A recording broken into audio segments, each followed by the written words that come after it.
بسم اللہ الرحمن الرحیم۔ حضرت آدم علیہ السلام کا واقعہ شروع ہوتا۔ ایک قسط ریکارڈ کیا گیا تھا، آج دوسرا قسط ہے۔ میثاق۔ تفسیر عزیز میں شاہ عبدالعزیز محدثی دہلوی رحمہ اللہ نے بیان کیا ہے کہ جب حضرت آدم علیہ السلام کی تمام بدن میں روح پھیل گئی تو حکم ہوا کہ فرشتوں کے پاس جا اور ان کو السلام علیکم کر، پھر دیکھ کہ کیا جواب دیتے ہیں۔ پھر آدم علیہ السلام فرشتوں کی طرف گزرے اور کہا السلام علیکم، تو فرشتوں نے کہا وعلیکم السلام ورحمۃ اللہ وبرکاتہ۔ حکم ہوا کہ یہی کلمات تحیہ تیرے اور تیرے اولاد کے لیے ہیں، ہم نے مقرر کی۔ پھر آدم علیہ السلام نے عرض کیا کہ خداوندی میری ذریت کیا ہے؟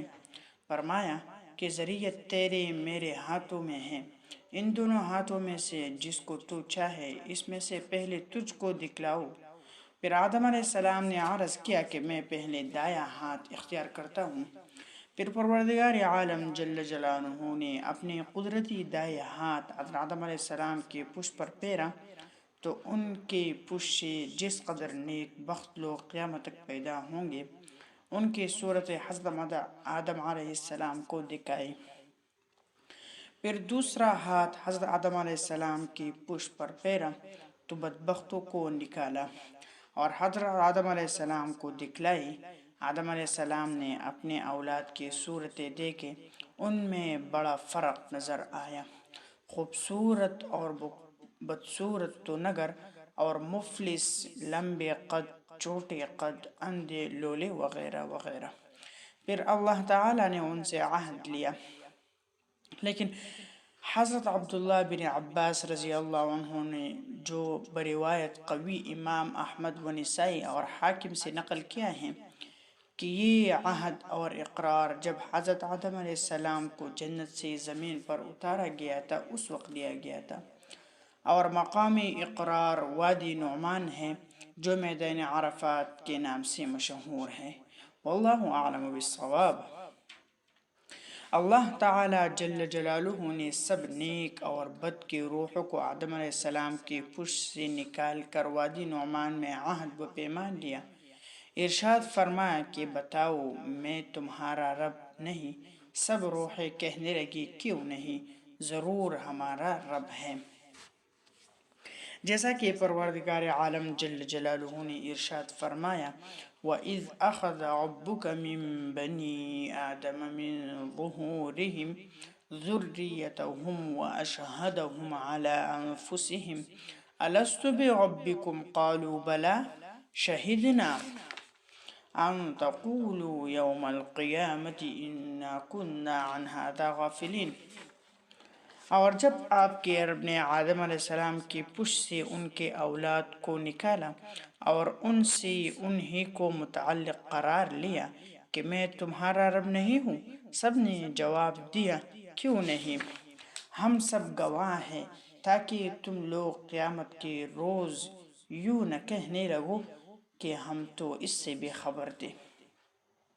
پروردگار عالم جل جلالہ نے آدم علیہ السلام کی ذریت کو ان کے پشت سے روز ازل میں باہر نکالا اور انہوں نے اپنے نفوس پر خود گواہ دے دی کہ اللہ ہمارا رب ہے۔ حضرت ضحاک رضی اللہ عنہ نے فرمایا کہ روز ازل میں جب اللہ نے صلب آدم علیہ السلام کو چھوا تو اس سے وہ روحیں نکل پڑے جو قیامت تک نسل آدم علیہ السلام سے ہونے والے ہیں۔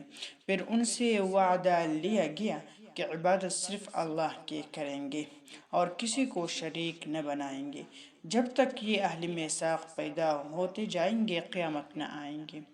حضور صلی اللہ علیہ وسلم نے فرمایا کہ جب پروردگار عالم جل جلالہ نے آدم علیہ السلام سے ذریات نکالی تو اسی طرح نکلی جیسے کنگھی کرنے سے بال کنگھی کے اندر ہو جاتے ہیں۔ اس میثاق میں فرشتے بھی گواہ تھے۔ حضرت عمر رضی اللہ عنہ سے مروی ہے کہ حضور اقدس صلی اللہ علیہ وسلم نے فرمایا کہ اللہ تعالی جل جلالہ نے آدم علیہ السلام کو پیدا کر کے ان کی پیٹھ پر جب ہاتھ پھیرا تو ذریات نکلنا شروع ہو گئی، تو فرمایا کہ فلا فلا تو جنتی ہیں، کیونکہ اہل جنتی ہی کا سا عمل کریں گے، اور یہ دوزخی ہے کیونکہ اہل نار کا سا عمل کریں گے۔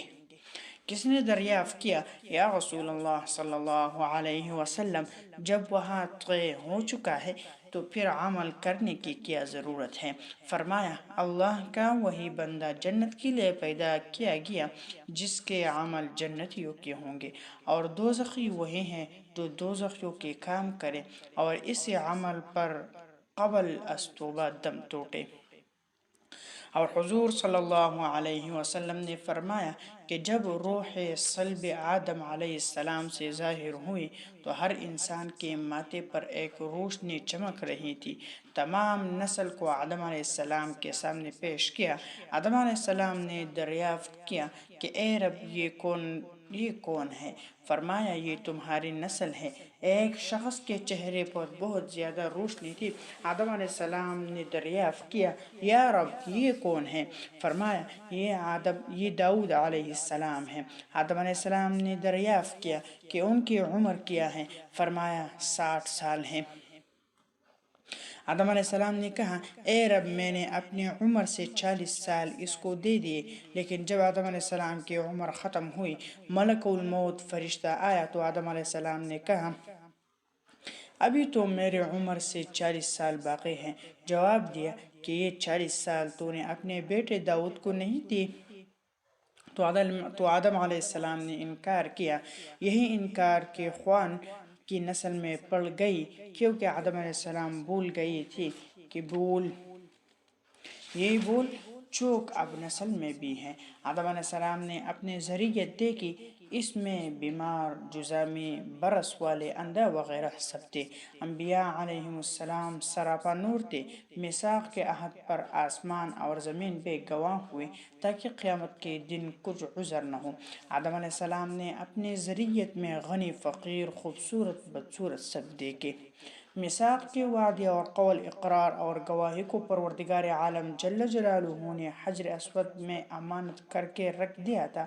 حضرت علی رضی اللہ عنہ سے روایت ہے کہ جو کوئی حج کرے گا حجر اسود اس کی گواہی دے گا۔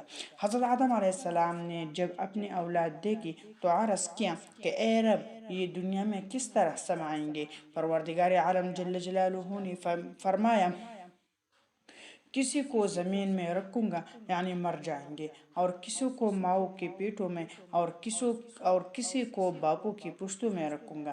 امام مالک، امام ابو داود، امام ترمذی اور امام احمد رحمہم اللہ نے بروایت مسلم بن یسار نقل کیا ہے کہ کچھ لوگوں نے حضرت فاروق اعظم رضی اللہ عنہ سے اس آیت کا مطلب پوچھا تو آپ نے فرمایا رسول اللہ صلی اللہ علیہ وسلم سے میں نے سنا ہے کہ اللہ تعالی جل جلالہ نے آدم علیہ السلام کو فرمایا پھر اپنا دست قدرت ان کے پشت پر پھیرا تو ان کے پشت سے جو نیک انسان پیدا ہونے والے تھے وہ نکل آئے، تو فرمایا کہ ان کو میں نے جنت کے لیے پیدا کیا اور یہ جنت ہی کے کام کریں گے۔ پھر دوسری مرتبہ ان کے پشت پر اپنا دست قدرت پھیرا تو جتنے گناہگار بدکار انسان ان کے نسل سے پیدا ہونے والے تھے ان کو نکالا۔ پھر فرمایا کہ ان کو میں نے دوزخ کے لیے پیدا کیا ہے اور یہ دوزخ میں جانی ہی کے کام کریں گے۔ اور امام احمد رحمہ اللہ کی روایت میں یہ مضمون بروایت ابو داود رحمہ اللہ منقول ہے کہ پہلے مرتبہ جو لوگ آدم علیہ السلام کے پشت سے نکلے تھے وہ سفید رنگ کے تھے، اور دوسری مرتبہ سیاہ رنگ کے تھے جن کو اہل دوزخ قرار دیا۔ اور ترمذی میں بھی یہی مضمون بروایت ابو ہریرہ رضی اللہ عنہ منقول ہے کہ قیامت تک پیدا ہونے والے اولاد آدم علیہ السلام سے جو ظہور میں آئے ان میں سے ہر ایک کی پیشانی پر ایک خاص قسم کی چمک تھی، اور ارواح کو ایک چونٹی کے جثہ میں پیدا فرمایا تھا، اور تمام ارواح کو عقل شعور عطا فرما کر عہد لیا تھا۔